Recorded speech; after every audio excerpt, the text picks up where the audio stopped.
नमस्कार मित्रों, स्वागत है आपका संस्कृत के पाठ की एक और कक्षा में। तो आज हम पाणिनिकृत संज्ञाएं और जो प्रत्याहार है, जो मैंने आपको वैसे समझाया था, वो जो मैंने कुछ तस्वीरें डाली थी टेलीग्राम ग्रुप पर, किंतु आज मैं उसको ऐसे वीडियो में भी बता देता हूँ जिनको समझ में नहीं आया। तो ये जो 14 जो इधर लिखे हुए हैं, ये आई इनको हम लोग माहेश्वर सूत्र कहते हैं। इनको वर्ण समन्वय और अक्षर समन्वय भी कहा जाता है। तो ये 14 सूत्रों के ऊपर ही महर्षि पाणिनि ने अपनी व्याकरण बनाई है। अब कैसे, तो वो हम उसको अच के उदाहरण से समझते हैं। जब महर्षि पाणिनि को स्वरों के विषय में कुछ भी कहना होता था, तो वो स्वर नहीं लिखते थे, वे लिखते थे सीधे अच। अब अच में क्या होगा, तो अच में क्या आएगा, इसके लिए हमको सबसे पहले समझना होगा। सबसे पहले अच को हमको आ जो है उसको ढूंढना पड़ेगा ये प्रत्याहार सूत्रों में। तो ये पहले सूत्र का पहला ही वर्ण है आ, और फिर हमें ऐसा इसको ढूंढना पड़ेगा। इसका जो है, तो ये है, ये जो है चौथे में आई आउ च। तो हम क्या करेंगे, सबसे पहले ये सब लिख लेते हैं। अ ई उ न ऋ ऋ क आई और न आई औ च।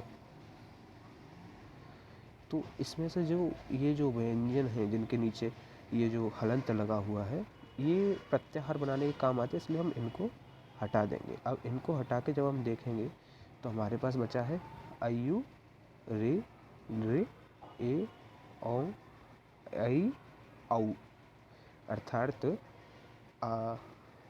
अयुना में से न हटा देंगे, अयु रे नृ क हट जाएगा, ए ओ न ये हट जाएगा, ये सॉरी इधर नहीं लगेगा।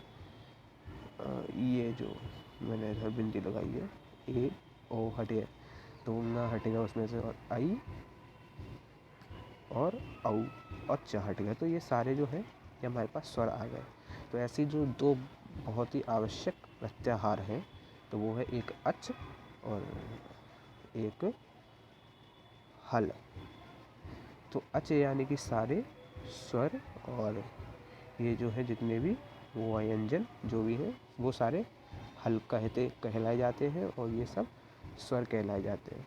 अब इसको समझने के बाद हम समझते हैं संज्ञा सूत्रों को। तो हम उदाहरण से समझते हैं। हम पहला संज्ञा सूत्र लेते हैं, वृद्धिरादयी च। तो ये रहा, जो मैं आपको इस पर लिख के भी दिखा देता हूँ। तो हम पहला जो संज्ञा सूत्र लेते हैं, और अब हम आपको बताते हैं कि संज्ञा सूत्रों की आवश्यकता क्यों पड़ी महर्षि पाणिनि को। तो जो सूत्र है वृद्धिरादयी च, वो धीमे धीमे जो अभ्यास हो जाएगा तो मैं अच्छा लिखने लगूँगा। और इधर उधर से जो नॉइस आ रहा है ना, उसके लिए भी थोड़ा खेद है। तो वृद्धिरादयी च, तो इसका जो अर्थ है, इसका अर्थ जो है वो महर्षि पाणिनि लिखते हैं दीर्घ आकार, यानी कि आकार, और ऐच प्रत्याहार। अच्छा, अब ऐच प्रत्याहार आप लोगों को खुद ढूंढना पड़ेगा। तो ऐच प्रत्याहार कैसे निकालेंगे, अयु न रिल का ऐ ओम आ, तो ऐ ओम न और आई औ, गलती से सॉरी वो पूरा गलत लिखे मुझसे, जो वृद्धि राधेच, हाँ ठीक है, वो आई है।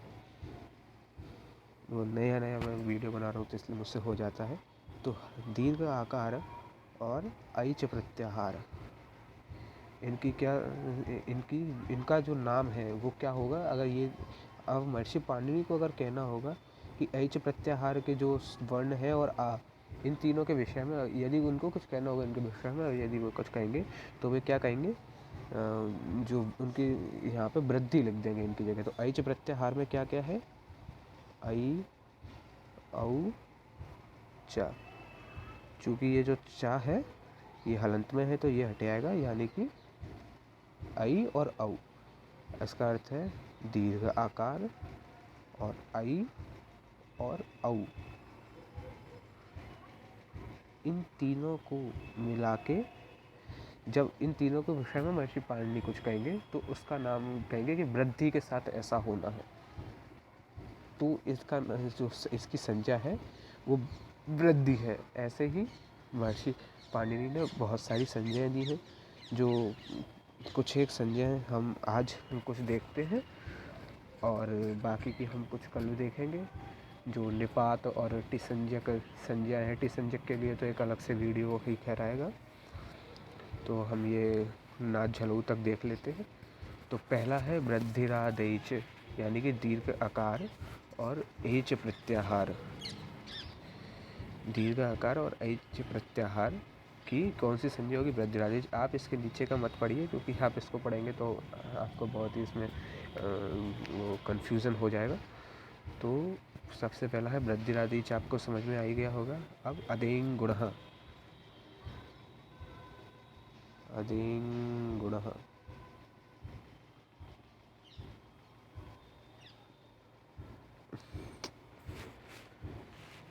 अदें गुणः। तो अदें गुणः यानी कि ह्रस्व आकार, यानी कि अ और इंग प्रत्याहार। तो इंग प्रत्याहार में क्या होगा? एक तो ये होगा ए, फिर ओ और फिर न। तो न इसको हम हटा देंगे क्योंकि ये जो है हलंतमय है। तो इन तीनों का नाम जब हम मिला के रखेंगे तो इन तीनों को हम लोग क्या कहेंगे? गुण। ठीक है। अब अगला सूत्र है हलो अनंतरः संयोगः। हलो अनंतरः संयोगः। आप सूत्र सी में से देख लीजिएगा, मैं आपको बस इसकी वो बताता हूँ अर्थ। तो इसका अर्थ ये होगा हलो अनंतरः संयोगः का, कि महर्षि पाणिनि को जैसे कि शब्द है, आप समझिए इंद्र। ठीक है। तो जो इंद्र शब्द है इसकी वर्तनी क्या होगी? संस्कृत में जो वर्तनी होगी वो होगी, इसमें कौन कौन से वर्ण है? ई, न, द, र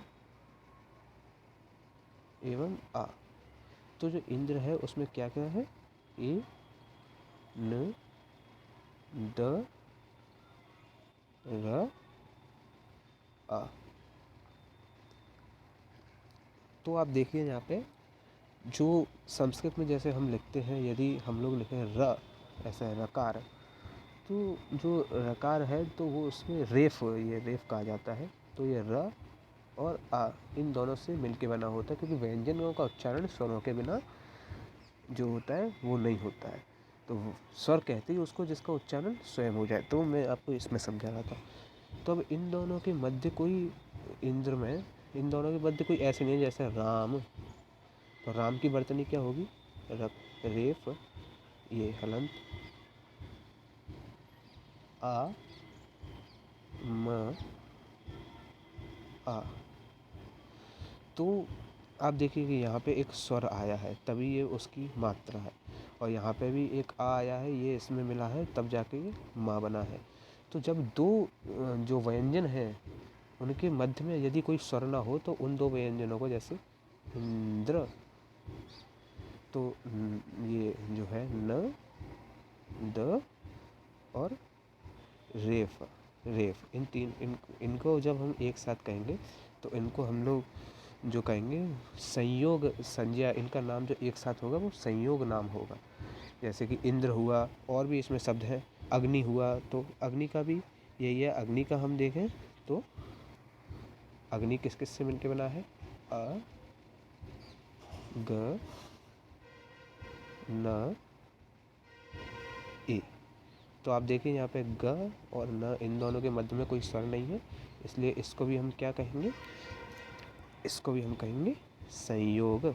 तो महर्षि पाणिनि को जब इनके ऊपर कोई कार्य करना हो तो महर्षि पाणिनि कहेंगे संयोग के साथ ऐसा करो। तो आप यहाँ से समझ जाओगे कि जब दो व्यंजनों के मध्य कोई स्वर ना हो तो वो संयोग कहलाते हैं। अगला सूत्र देखेंगे, मुख नासिका वचनो अनुनासिका। इसका तो बहुत ही सीधा अर्थ जो है मुख नासिका वचनो अनुनासिका का, कि मुख से और कुछ कुछ नाक से जिन वर्णों का उच्चारण होता है उनको क्या कहते हैं, उनको अनुनासिक की संज्ञा महर्षि पाणिनि ने दी हुई है। आप यहाँ से पढ़ सकते हैं, मुख नासिका वचनो अनुनासिका। और आप यहाँ पे देखिए जो हमारा प्रत्याहार, ये जिसमें 8 है, वैसे प्रत्याहार ये 7वां है। तो ये जो प्रत्याहार है इसके अंदर जितने भी वर्ण जो हमारे आएंगे वो कौन से होंगे, वो अनुनासिक ही होंगे, क्योंकि उन्हीं का उच्चारण कुछ कुछ मुंह और नासिका से होता है। तो इसके अंदर कौन कौन से आएंगे, न्य, म और न, और ये सॉरी न, न और न, ये जो 5 हैं इनको हम लोग संस्कृत में अनुनासिक कहते हैं, क्योंकि जो नाक से निकल, इनका कुछ कुछ उच्चारण नाक से होता है, नासिका से होता है और मुंह से, दोनों से मिला के किया जाता है। तो न्यम न्यम न न नम, ये इसके स्थान पर आएगा, ये इधर आ जाएगा। वो मुझसे थोड़ी बहुत गलती होनी, सही कर लूँ। तो इसको इन जो आप देखिए कि क वर्ग है अपना, च वर्ग है, तो इनके जो अंतिम व्यंजन है, जो क वर्ग च वर्ग के अंतिम व्यंजन, जैसे क वर्ग का है ङ, च वर्ग का है, जैसे ये व्यंजन जो है ये अंतिम व्यंजनों को अनुनासिक संस्कृत में महर्षि पाणिनि ने कहा है। और यह प्रत्याहार से याद करना चाहे तो निम्न ऐसा प्रत्याहार जो होगा उससे याद हो जाएगा। लेकिन जो, चलिए मैं आपको वो बाद में समझाऊंगा ये चीज़ें। अब जो हम अपने अगले सूत्र पे आ जाते हैं कि तुल्यास्य प्रयत्नम सवर्णम। ये जो सूत्र है ये थोड़ा कंफ्यूज कर देगा आपको यदि आपने वर्णोच्चारण शिक्षा नहीं पढ़ी होगी। तो तुल्यास्य प्रयत्नम सवर्णम, जिनके प्रयत्न और जो वर्णों के उच्चारण स्थान है वो एक स्थान पे हो, उनको आपस में सवर्ण संज्ञा जो होती है वो होती है। ये संज्ञा ऐसा शब्द नहीं है, ये संज्ञा शब्द है, तो आप इसको संज्ञा पढ़ें। और ये जो तुल्यास्य प्रयत्नम सवर्णम सूत्र जो है इसका अर्थ बताने के लिए मैं एक अलग से वीडियो बनाऊंगा और उसके आगे हम ऐसे ही ये संज्ञा प्रकरण पढ़ेंगे। और मैं ये पुस्तक जो है वो ग्रुप में, जो टेलीग्राम का चैनल है वहाँ पे भी डाल दूंगा। उसकी, अगर आप यूट्यूब पे देख रहे हैं तो उसकी लिंक डिस्क्रिप्शन में है। तो हम बात कर रहे थे संज्ञा। तो आप लोगों ने आज भी देखा होगा कि मैं इसको मैं संज्ञा पढ़ता हूँ, क्योंकि संस्कृत में संज्ञा ऐसा इसको पढ़ा जाना चाहिए। क्योंकि जो अनुस्वार के रूप में यदि कोई प्रयोग हो सकता है तो वो मात्र ह्रस्व जो अर्ध मकार है जो हलंत में है। तो ये जो संज्ञा है इसकी जो वर्तनी है वो कुछ ये होगी।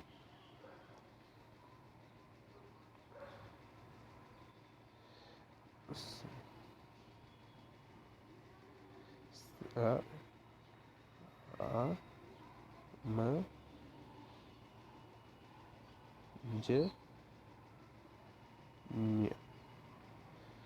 तो ये जो शब्द है जिसको आजकल ज्ञा पढ़ने का चलन चला है, जो ये जो है ये वास्तव में जो है ये ज और न्य इनसे मिलके बना है, इसमें ज ऐसा इसका उच्चारण शुद्ध होता है। तो संज्ञा नहीं संज्ञा होता है। नहीं तो हमको फिर हम लोग लिखते हैं ना 11 यानी कि 11 इंग्लिश में, तो इसको फिर हमें ऐसे लिखना चाहिए, फिर वो ज़्यादा सही रहेगा अगर हम इसको भी यही पढ़ते हैं तो। लेकिन जो इसका सही उच्चारण है वो या इसका 11 ऐसा पढ़ना पड़ेगा, 11 जो है। तो ये जो है ज, इसको हम लोग ज नी आ ऐसा पढ़ें तो ज़्यादा सही है। और अगर हम इसको ज्ञ पढ़ते हैं तो ये गलत है। अगर आपको कोई अभी भी वैसे वीडियो में भी कमी रह गई है तो आप मुझे बताएं और हम मिलते हैं फिर। और टेलीग्राम में मैं ये पुस्तक अपलोड कर ही दूँगा। ठीक है, तब तक के लिए धन्यवाद।